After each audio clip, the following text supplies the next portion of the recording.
Sir, your move to bring private players in railways is facing a lot of criticism, especially from the opposition parties, especially Congress and other parties are saying that what's the need for this right now?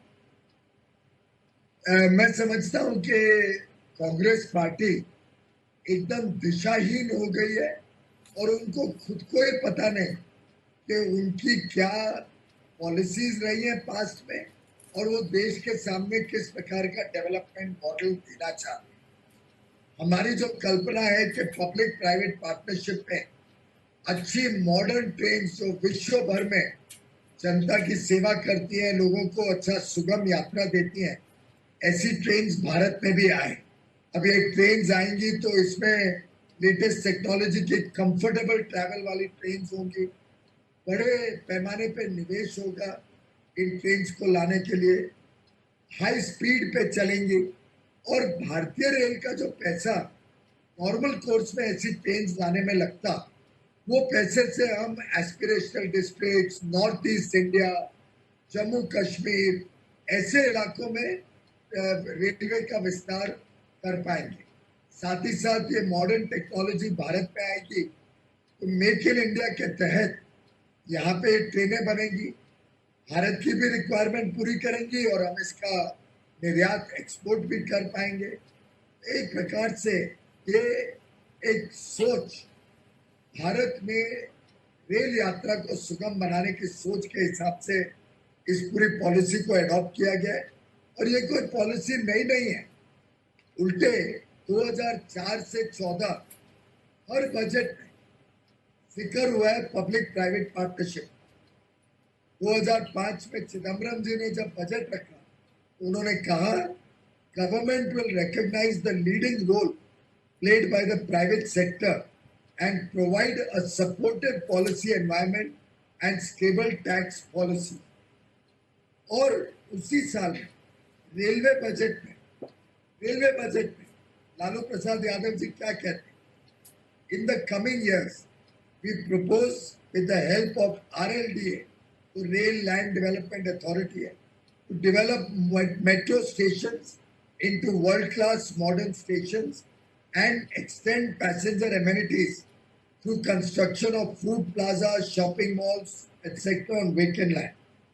उसी में उस speech में कहते हैं several PPP initiatives are being taken to garner resources through non-traditional methods for modernization and development of railways to provide enhanced facilities for users। और ये हर साल की बजट थी, 2006 में, 2007 में, 2008 में, 2009 में, हर वर्ष की बजट स्पीच में या रेलवे बजट स्पीच में इसका जिक्र हुआ है। 2007 में चिदम्बरम जी कहते हैं public private partnership model has enabled greater private sector participation in the creation and maintenance of infrastructure। ऐसे ही लालू प्रसाद यादव कहते हैं 2008 की बजट स्पीच में कि हमारे पास प्लान है 2.5 लाख करोड़ 5 साल में इन्वेस्ट करने। However, it would be difficult to finance such a large investment program solely from railways own sources। Therefore, we have started many PPP schemes for attracting investment of 1 lakh crore। तो मैं समझता हूँ कांग्रेस और उनके मित्र पक्ष और उस समय तो लेफ्ट पार्टीज भी इनकी समर्थन में, आपको याद होगा लेफ्ट तो आज का कम्युनिस्ट पार्टीज वो भी इनके समर्थन में 2004 से 9 में सरकार में शामिल। तो मैं समझता हूँ पूरी तरीके से बेबुनियाद आरोप है। ये नहीं चाहते कि जनता को अच्छी सेवा मिले, ये नहीं चाहते कि जनता को सुगम यात्रा मिले, रेल का विस्तार हो और रेल एक इंजन ऑफ ग्रोथ बने, विकास यात्रा में भारत की इंजन अपनी प्रमुख भूमिका निभाए। मैं निंदा करता हूं इस प्रकार की बहुत ही मायोपिक जो सोच है कांग्रेस के लीडर्स की और कांग्रेस के अध्यक्ष और उनके सुपुत्र की। सर, लेकिन बोला ये जा रहा है कि ये एक सोशल सर्विस का जरिया था, प्राइवेट प्लेयर्स आएंगे तो इसमें प्रॉफिट निकालेंगे, और दूसरी बात एक और बोली जा रही है कि इंफ्रास्ट्रक्चर क्या, जब रेलवे खुद इतना सक्षम है तो प्राइवेट प्लेयर्स को क्यों लाया जा रहा है बीच में? मैंने जैसे बताया कि रेलवे की रिक्वायरमेंट तो बहुत अधिक है जो आज के पास रिसोर्सेज है उसके निस्बत।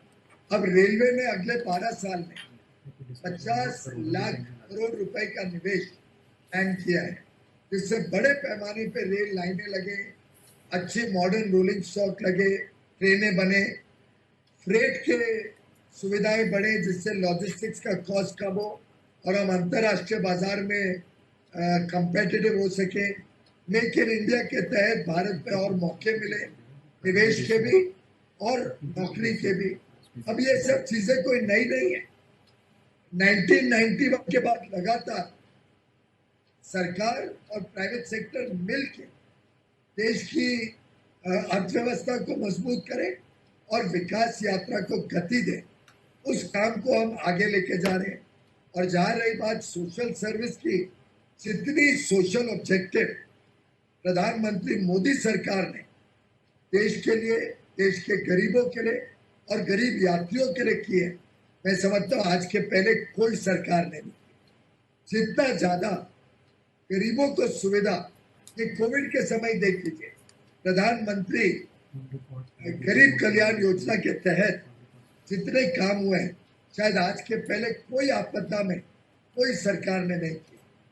प्रधानमंत्री अन्न योजना के तहत जिस प्रकार से लगभग 6 महीने के लिए मुफ्त में राशन दिया गया गरीबों को और 80 करोड़ लाभार्थी हैं।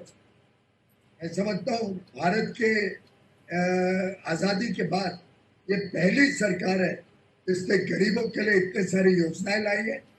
सामाजिक दृष्टिकोण जितना प्रधानमंत्री नरेंद्र मोदी का है, मैं समझता हूँ और कोई सरकार ने आज तक नहीं। सर एक बात ये जताई जा रही है कि प्राइवेट प्लेयर्स आएंगे, फैसिलिटीज बढ़ेंगी तो दाम भी बढ़ेगा और गरीब लोगों के लिए इसको अफोर्ड करना मुश्किल हो जाएगा। देखिए, गरीबों के लिए तो हम अपनी ट्रेन व्यवस्था चला ही रहे हैं, कोई रेलवे थोड़ी हमने प्राइवेटाइज कर। भारतीय रेल देश की संपत्ति है, आगे भी देश की संपत्ति रहेगी और देश की जनता की, देश के गरीबों की सेवा करती रहेगी। अब आप मुझे बताइए, ऐसे तो हवाई जहाज चलते हैं, तो हवाई जहाज जिस हवा में चलते हैं उसमें एयर इंडिया भी चलती है और बाकी प्राइवेट एयरलाइंस भी चलती है, जिससे जनता को लाभ हुआ या नुकसान हुआ? इसको उससे उल्टे दाम, कीमतें घटी, एफिशिएंसी सुधरी।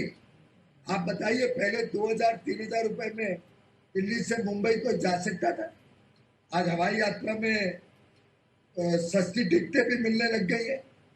आज उड़ान योजना के तहत लोग सीधा अपने गांव तक पहुंच सकते हैं और गरीब आदमी भी हवाई जहाज से मात्र 2500 रुपए में जा सकता है। छोटे छोटे जगहों पे एयरपोर्ट शुरू हो गए। ऐसे ही रेल सुविधाएं सरकार भी उपलब्ध करा रही है, उसको बढ़ा रही है। पिछले साल हमने 1,60,000 करोड़ सरकारी निवेश से रेल की सुविधाएं बढ़ाई। तो मैं समझता हूँ ये एक छोटी पहल है कि निजी क्षेत्र भी, प्राइवेट सेक्टर भी देश की विकास यात्रा में अपना योगदान दे सके। और एक प्रकार से ये लगातार हर सरकार ने इस पे काम किया, चाहे वो ममता बनर्जी जी का 2011 का रेल बजट हो, तो कांग्रेस की सरकार के समय हुआ, जिसमें उन्होंने कहा कि railways have developed several business oriented policies for the first time, like private freight terminal. उसी में उन्होंने कहा है, propose to set up 2 more wagon units under public private partnership mode. अब कांग्रेस की भी योजना अगर विस्तार की थी तो वो निजी क्षेत्र के साथ ही। दुर्भाग्य ये है कि वो पूरी तरीके से विफल हुए, फेल हुए। हम सफल हो रहे क्योंकि प्रधानमंत्री मोदी जी का बहुत ही निर्णायक नेतृत्व आज देश को मिला है।